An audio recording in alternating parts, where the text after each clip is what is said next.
It's Michael and good morning everyone. Okay, so today we're going to discuss about plants' adaptations to their environment. Okay, and for STPM level, all right, two types of plants.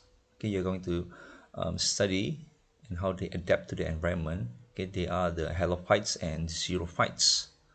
Okay, so before we go on to that part, okay, we are going to discuss about how the stomata, okay, regulates transpiration in plants, okay, and the factors that affecting transpiration. Okay, so the role of stomata in regulation of water loss via transpiration from plants. Okay, so transpiration is the loss of water from the plant, okay, through evaporation at the leaf surface.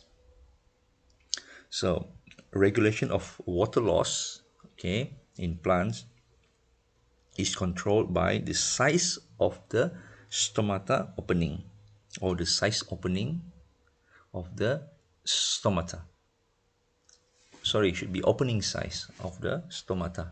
Okay, so now there are three conditions here.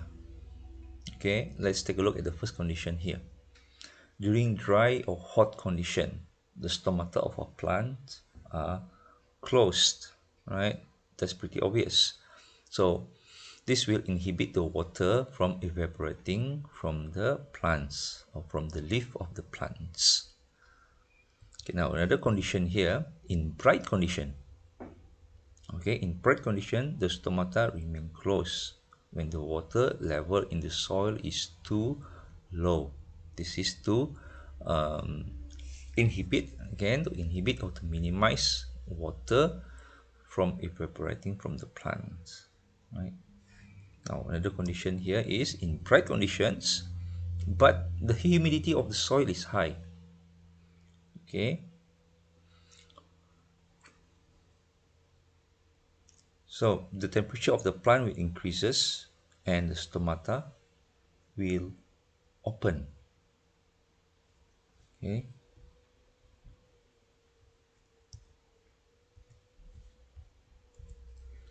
now the rate of transpiration increases, okay, to cool down the plant under dark condition, which is usually at night. Okay, when there is no photosynthesis, the stomata usually close, so transpiration is halted. So the water absorbed during that night time will be stored to compensate the water loss during photosynthesis. Okay, so this is how the stomata regulates transpiration from plants. Now, factors affecting the rate of transpiration. There are four factors here. Okay, the higher the temperature, the higher the rate of transpiration. But this is under one condition, that the temperature does not exceed 34 degrees Celsius. Because when the temperature exceeds 34 degrees Celsius, the transpiration will decline, or the rate of transpiration will decreases. Okay, because the stomata will be closed. So now, increasing the temperature increases the kinetic energy of the water molecules. This makes diffusion, osmosis, and evaporation happen faster. Okay. Now, the second factor, higher humidity decreases transpiration rate. So when the air is humid, there is more water vapor in the surrounding environment. So humid air is less able to accept more water molecules by evaporation. And then the third factor, higher wind velocity will increase transpiration rates. Okay, so wind blow away water vapor from the stoma. So this keep the concentration gradient for diffusion high. So meaning to say, right, the wind will remove, okay, or carry the water vapor from the stoma.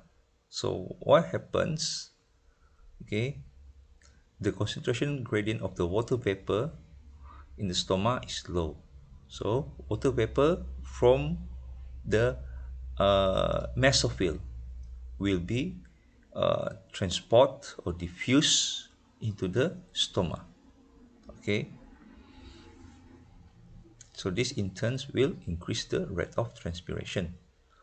Higher light intensity increases transpiration rate. Okay, because light causes stoma to open to allow gas exchange for photosynthesis. While the stoma can allow faster diffusion of water out of the leaves. Okay, but this higher light intensity, again, it comes with um, conditions such as not too intense. The light intensity is not too high or not too great. Okay,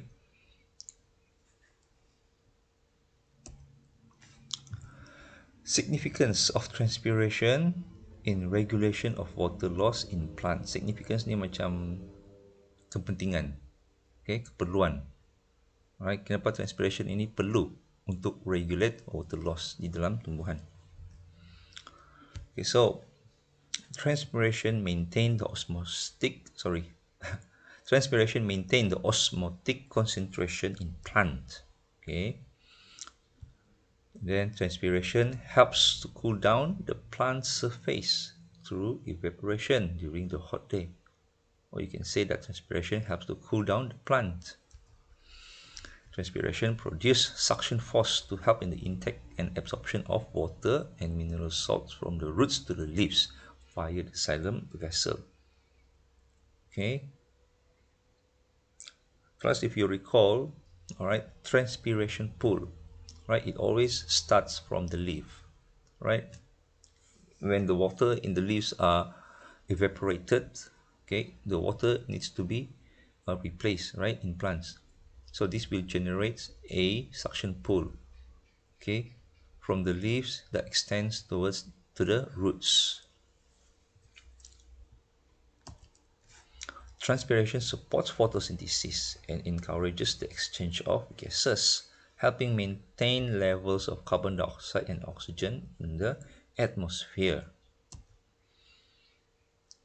Okay, then transpiration releases water vapor that play a vital role in the water cycle and releases approximately 10% of water back into the environment.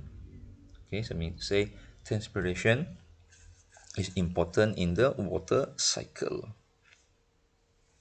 Okay, where the water is being returned back to the environment, and then it goes back to the plant, and then return back to the environment, vice versa. Now, on this point here, all right, transpiration maintains the osmotic concentration in plant. If the osmotic concentration is higher or lower than the normal levels in the plant, right, the physiological process of the plants will be disrupted. So plants really need transpiration, although they lost water, but it is needed in them. Now, plants' adaptations to the environment. Okay, how plants adapt themselves to survive in their environment. Okay, so plants are classified into 4 groups according to their regulation of water supply. So we have the mesophytes, we have the xerophytes, okay, we have the hydrophytes, and we have the halophytes. Now for STPM, okay, you only need to focus on the xerophytes and the halophytes. Okay, so xerophytes, they are plants that live in hot and dry area with limited water supply or in high altitudes as well. Okay, example of xerophytes are cacti, cactus, and then sand dunes. Right, halophytes, these are the plants, okay, that live in the salt marshes, right, estuarine muds. Okay, an example of halophytes are mangrove trees. These halophytes, okay, they are also known as salt lovers plants, okay, where they are able to tolerate environment with high salinity. Okay, so these are the examples of xerophytes. Okay, you can see from here. So let's focus on xerophytes here, right? So the xerophytes, their adaptations we are going to discuss into three parts, right? They are adaptations to reduce transpiration, adaptations for water storage, okay, and adaptations for water uptake. Now, the adaptations to reduce transpiration, right? These xerophytes, they have thick cuticle layer on their leaves and stems. So if you notice the cactus, okay, they have a very thick cuticle layer on their leaves as well as their stem. Okay, do you have cactus at your home? You have, okay, you can go and try to take a hold, grab a hold of their leaves and stems. It's quite thick. And then these xerophytes, they have sunken stomata. Okay, they have reduced or low number of stomata. Okay, and then the surface of the plants, okay, are covered with fine hairs that provide a windbreak and reduce airflow. So this in turn reduce transpiration.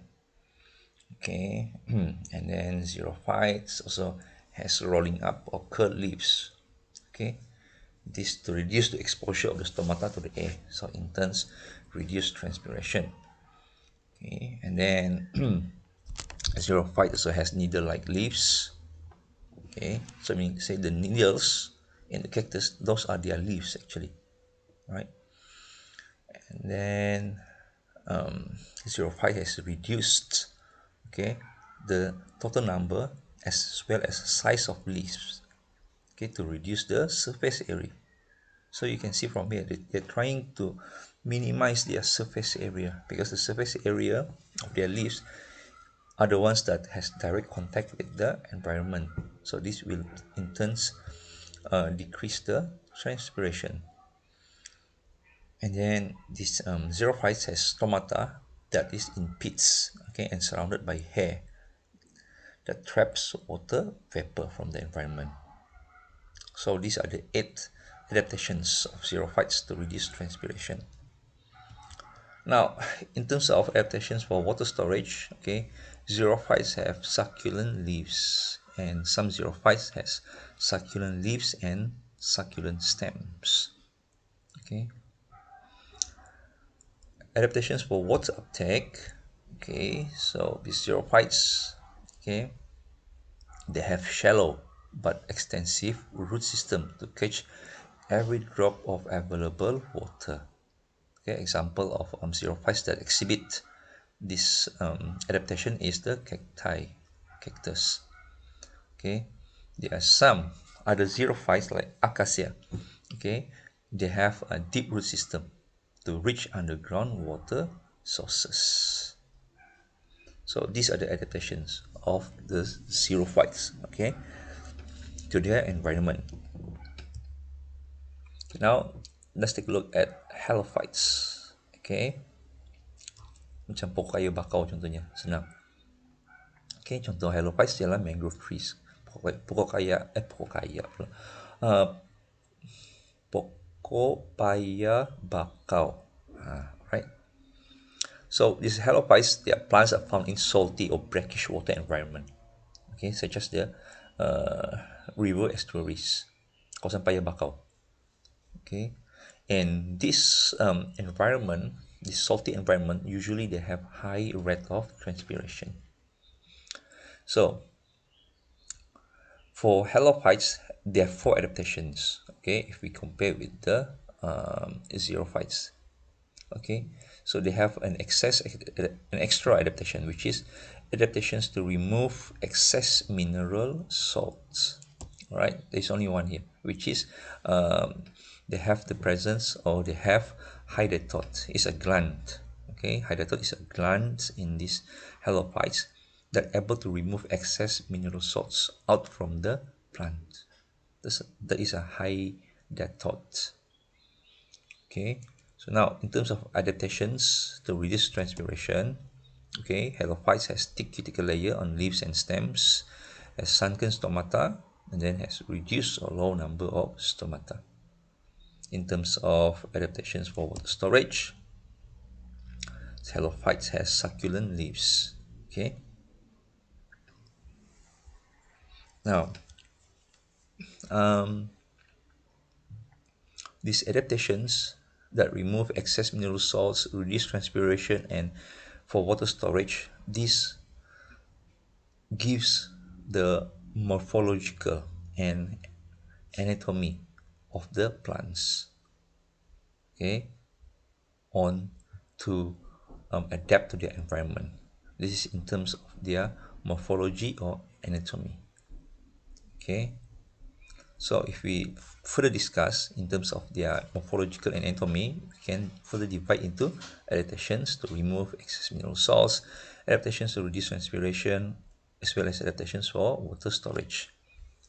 Okay, again, let me rephrase that. All these three adaptations, this will give you the morphological and anatomy of the halophytes to adapt to their environment. Right, now the adaptations for water uptake, okay, this is also known as the physiological adaptations of halophytes to their environments. Okay, the physiological. So now, how does this halophytes adapt for water uptake? Okay, so you know that these halophytes, they live in a salty environment. So halophytes will have difficulties to absorb water from the salty water. Okay, so what happens? Mineral salt from the surrounding water will accumulate into the root cell of these halophytes via active transport. Okay, so now when mineral salt already accumulated inside the root cell, okay, the root cell will have low water potential, or you can say that the root cell will have lower water potential compared with the environment. So what happens? The water from the environment will diffuse by osmosis into the root cell. Okay, so this is how halophytes, okay, adapted for water uptake. Okay,